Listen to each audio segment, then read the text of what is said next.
ആദ്യത്തെ ക്വസ്റ്റ്യൻ 1 മുതൽ 4 വരെ എല്ലാ ചോദ്യങ്ങൾക്കും ഉത്തരം എഴുതാൻ പറഞ്ഞിട്ടുണ്ട്. ബന്ധം കണ്ടെത്തി പൂരിപ്പിക്കാനാണ്. സൗരയൂഥ മാതൃക റുദർഫോർഡ് ആണ്. Plum pudding model JJ Thomson ആണ്. ആൻസർ കാണിച്ചു തരാം. അതുപോലെ രണ്ടാമത്തെ ക്വസ്റ്റ്യനിലും പ്രസ്താവനകളാണ്. ABCD ഏതാണ് ശരിയെന്ന് ചോദിച്ചിട്ടുണ്ട്. 3ഉം അതുപോലെ തന്നെയാണ് വരുന്നത്. അപ്പൊ നമുക്ക് ഇതിന്റെ ആൻസർ, ഒന്നാമത്തെ ആൻസർ JJ തോംസൺ ആണ്. രണ്ടാമത്തതിന്റെ ആൻസർ C, 1ഉം 3ഉം ശരിയാണ്. അതായത് ഇതാണ് ആൻസർ. 1 മെന്റലി മൂലകങ്ങളെ ക്രമീകരിച്ചത് അറ്റോമിക് മാസിന്റെ ആരോഹണ ക്രമത്തിലാണ്. ഇതും ശരിയാണ്, 3ഉം ശരിയാണ്. അപ്പൊ നമ്മുടെ ഓപ്ഷൻ C ആണ് ശരിയായിട്ട് വരിക. ഇനി മൂന്നാമത്തതിന്റെ ആൻസർ A ആണ്, QRP. അതായത് ഇത് കേട്ടോ, QRP ആണ് ശരി. നെക്സ്റ്റ് ആൻസർ വേണ്ടവർ നോട്ട് ചെയ്യുക കേട്ടോ, ഇതാണ് ശരിയായിട്ടുള്ളത്. നെക്സ്റ്റ് വേണ്ടത് നാലാമത്തെ ക്വസ്റ്റ്യനിൽ പ്രസ്താവന തന്നിട്ടുണ്ട്. പ്രസ്താവന വെച്ചിട്ട് നമുക്ക് ABCD 4 ഓപ്ഷൻ തന്നിട്ടുണ്ട്. അതിന്റെ ആൻസർ നോക്കാം. നാലാമത്തതിന്റെ ആൻസർ A ആണ്. Aയും Rഉം ശരിയാണ്. R എന്നത് Aയുടെ ശരിയായ വിശദീകരണമല്ല. ഓപ്ഷൻ A ആണ് ശരിയായത്. 5 മുതൽ 11 വരെ ചോദ്യങ്ങളിൽ 2 എണ്ണത്തിനും ചോയ്സ് ഉണ്ട്. 2 സ്കോർ വീതമാണ് കേട്ടോ. അപ്പൊ അഞ്ചാമത്തതിന്റെ ആൻസർ എന്താണ്? 2 ഇലക്ട്രോണുകളെ വിട്ടുകൊടുത്തു. 5Aയുടെ ആൻസർ ആണ് കേട്ടോ, 2 ഇലക്ട്രോണുകളെ വിട്ടുകൊടുത്തു. ഇതിന്റെ ആൻസർ ആണ് പറഞ്ഞത്. മാഗ്നീഷ്യം അയോൺ ഉണ്ടാകുന്നത് എങ്ങനെയെന്ന് ചോദിച്ചാൽ 2 ഇലക്ട്രോണിനെ എന്ത് ചെയ്തു? വിട്ടുകൊടുത്തിട്ടാണ് കേട്ടോ. B, ഈ അയോൺ രൂപീകരണത്തിന്റെ രാസസമവാക്യം എഴുതാനാണ്. 5Bയുടെ ആൻസർ വരുന്നത് Mg gives Mg 2 + 2E ആണ് വരിക കേട്ടോ. ഈ ഇലക്ട്രോൺ ആണിത്.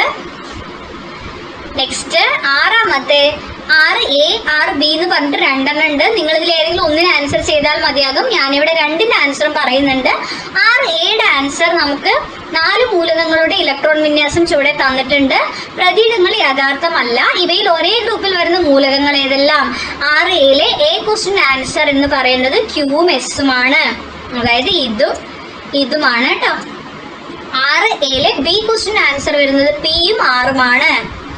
അതായത് P എന്ന് പറയുന്നത് 2ഉം 7ഉം അതുപോലെ തന്നെ 2ഉം 1ഉം കേട്ടോ. ഈ Pയും ഈ Rഉം ആണ്. അടുത്തത് RB. RBയിലെ നമുക്ക് A ക്വസ്റ്റ്യൻ വരുന്നത് ഉത്കൃഷ്ടവാതകം ഏതെന്നാണ്. അപ്പൊ അതില്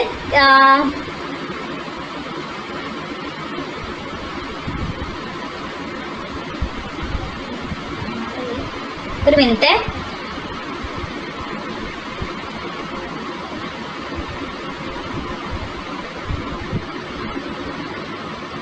ഇതിലെ ഓപ്ഷൻ A ആണ് ഉത്കൃഷ്ടവാതകം വരിക.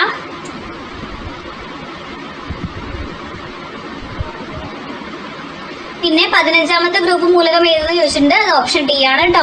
അത് ആൻസർ അവിടെ മാർക്ക് ചെയ്യാൻ വിട്ടുപോയതാണ്. നെക്സ്റ്റ് വരുന്നത് പട്ടിക പൂർത്തിയാക്കാനാണ്. 7 പട്ടിക പൂർത്തിയാക്കുക. ഐസോട്ടോപ്പ് ഉപയോഗം, കോബാൾട്ട് 60യുടെ ഉപയോഗം എന്ന് പറയുന്നത് ക്യാൻസർ ട്രീറ്റ്മെന്റിനുള്ളതാണ്.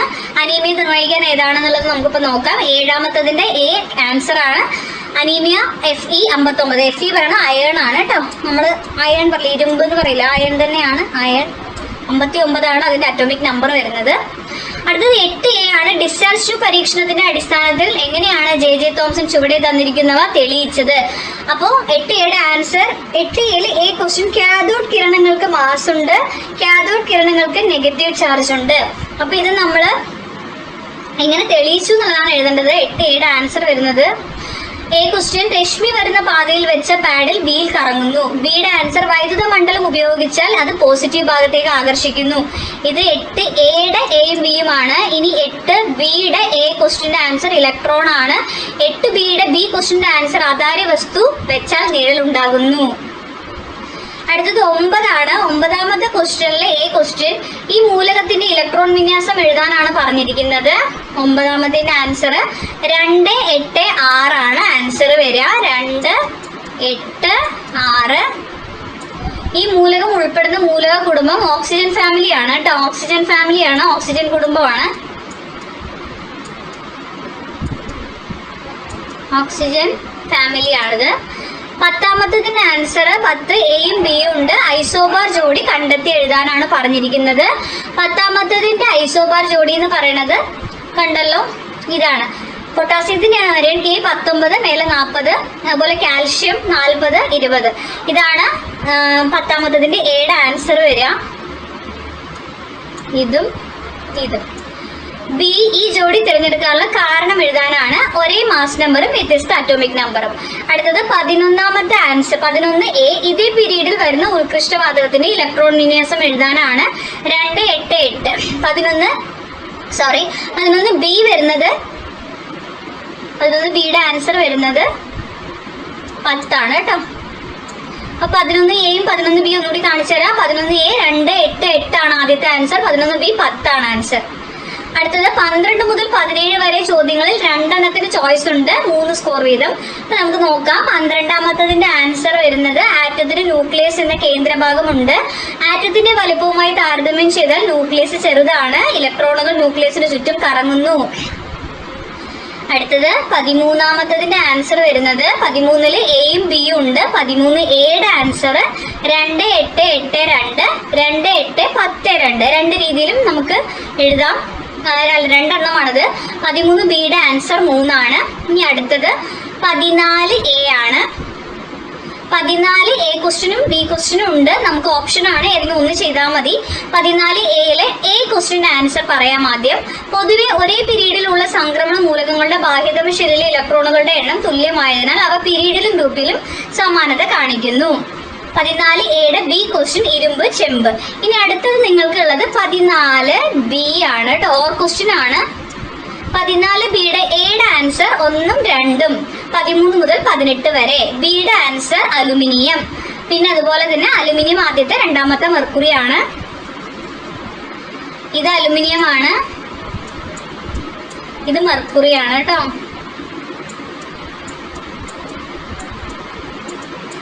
അടുത്തത് 15 ആണ്. 15ൽ ABC എന്ന് പറഞ്ഞിട്ട് 3 ക്വസ്റ്റ്യൻസ് ഉണ്ട്. ആൻസർ നോക്കാം. 15Aയുടെ സി ബി എ എന്നാണ്. C B അങ്ങനെയാണ് വന്നിരിക്കുന്നത്. നോക്കാം നമുക്ക്. അപ്പോ 15C B A ഇങ്ങനെയാണ്. ആദ്യം C then B പിന്നെ A കേട്ടോ.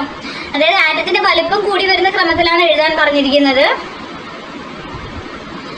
ബി അതിനുള്ള ഉത്തരം, നിങ്ങളുടെ ഉത്തരം സാധൂകരിക്കാൻ പറഞ്ഞിട്ടുണ്ട്. ഇടത്തു നിന്ന് വലത്തോട്ട് പോകുമ്പോൾ ന്യൂക്ലിയർ ചാർജ് കൂടുന്നു, ഷെല്ലുകളുടെ എണ്ണം കൂടുന്നില്ല. ദെൻ അതിൽ സി പറയുന്നത് ഗ്രൂപ്പിൽ താഴോട്ട് വരുമ്പോൾ ആറ്റത്തിന്റെ വലുപ്പത്തിൽ ഉണ്ടാകുന്ന മാറ്റം എന്ത്, കാരണം എഴുതുക. അപ്പൊ താഴോട്ട് വരുമ്പോൾ ആറ്റത്തിന്റെ വലുപ്പം കൂടുന്നു, കാരണം ഷെല്ലുകളുടെ എണ്ണം കൂടുന്നു എന്നാണ് കേട്ടോ. 15ന്റെ ആൻസർ ശരിക്കും ഇതുപോലെ തന്നെ എഴുതാൻ ശ്രമിക്കുക. നെക്സ്റ്റ് 16 ആണ്. 16ല് നമുക്കൊരു ഹിന്റ് തന്നിട്ടുണ്ട്. കാൽഷ്യത്തിന്റെ അറ്റോമിക് നമ്പർ 20ഉം ഓക്സിജന്റെ 8ഉം തന്നിട്ടുണ്ട്. പിന്നെ ABC എന്ന് പറഞ്ഞ 3 ക്വസ്റ്റ്യൻസ് ഉണ്ട്. നമുക്ക് നോക്കാം. 16Aയുടെ ആൻസർ വരുന്നത് O+2 electron gives O2 negative ആണ്. 16B നിയോൺ ആണ് Ne. 16C electron 18 proton 20. Next 17A ആണ്. 17A 17B എന്ന് പറഞ്ഞിട്ട് 2 ക്വസ്റ്റ്യൻ നിങ്ങൾക്ക് തന്നിട്ടുണ്ട്. നിങ്ങൾ ഏതെങ്കിലും ഒന്ന് എഴുതിയാൽ മതി. ഇവിടെ 2ഉം പറയുന്നതായിരിക്കും. 17Aയിലെ A ക്വസ്റ്റ്യൻ ആൻസർ വരുന്നത് 3 ആണ്. 17 എത്ര ഷെല്ലുകളിൽ ഇലക്ട്രോൺ പൂരണം നടക്കുന്നു ചോദിച്ചാൽ 3. ഈ ഷെല്ലുകളിൽ ഊർജം കൂടിയത് ഏത്, കാരണം എഴുതുക. അപ്പൊ 17Aയുടെ Bയുടെ ആൻസർ ആണ് M, ന്യൂക്ലിയസിൽ നിന്നുള്ള അകലം. ഇനി നമുക്കുള്ളത് 17B ആണ്. 17Bയിലെ A ക്വസ്റ്റ്യൻ ആൻസർ വരുന്നത് ബാഹ്യതമ ഷെൽ ഏതാ ചോദിച്ചിട്ടുണ്ട്, M ആണ്. ഈ ആറ്റത്തിലെ ഏറ്റവും ഊർജം കുറഞ്ഞ ഷെൽ ഏത്, കാരണം എഴുതുക എന്ന് പറഞ്ഞിട്ടുണ്ട്. K ആണ് ഏറ്റവും ഊർജം കുറഞ്ഞത്, കാരണം ന്യൂക്ലിയസിന്റെ ഏറ്റവും അടുത്ത് കിടക്കുന്നു എന്നുള്ളതാണ് ആൻസർ. K ആണ് ആൻസർ, ന്യൂക്ലിയസിനോട് അടുത്ത് കിടക്കുന്നു. ഓക്കെ. അടുത്തത് 18. 18ലും നിങ്ങൾക്ക് A ക്വസ്റ്റ്യനും B ക്വസ്റ്റ്യനും ഉണ്ട്. 18Aയില് ABC എന്ന് പറഞ്ഞ 3 ക്വസ്റ്റ്യൻസും 18Bയിലും ABC എന്ന് പറഞ്ഞ 3 ക്വസ്റ്റ്യൻസും ഉണ്ട്. 18Aയുടെ ആൻസർ നോക്കാം. 18Aയിലെ Aയുടെ ആൻസർ X 287, Y 2881. 18Aയുടെ B ഹൈഡ്രജൻ ആണ്, H. 18Aയുടെ C പ്രോട്ടിയം ആണ്. അടുത്തത് 18B ആണ്. 18Bയുടെ A ക്വസ്റ്റ്യൻ വരുന്നത് 284, 2, 3. ബി ക്വസ്റ്റ്യന്റെ ആൻസർ വരുന്നത് C ആണ്, C 14. ഓക്കെ. അപ്പൊ നിങ്ങളിത് പ്രതീകങ്ങൾ തന്നിട്ടില്ല, അല്ലാണ്ടുള്ളതാണ്. അപ്പൊ നമ്മള് ഇലക്ട്രോണിന്റെ ഇത് മാത്രമല്ലേ അവർ തന്നിട്ടുള്ളൂ. അപ്പൊ അത് വെച്ചിട്ടാണ് നമ്മൾ ഇതെല്ലാം എഴുതിയിരിക്കുന്നത് കേട്ടോ. കറക്റ്റ് ആയിട്ടുള്ള മൂലകത്തിന്റെ പേരൊന്നും ഇവിടെ കൊടുത്തിട്ടില്ല. അപ്പൊ ആൻസർ ക്വസ്റ്റ്യൻസ് വെച്ച് നിങ്ങൾ ആൻസർ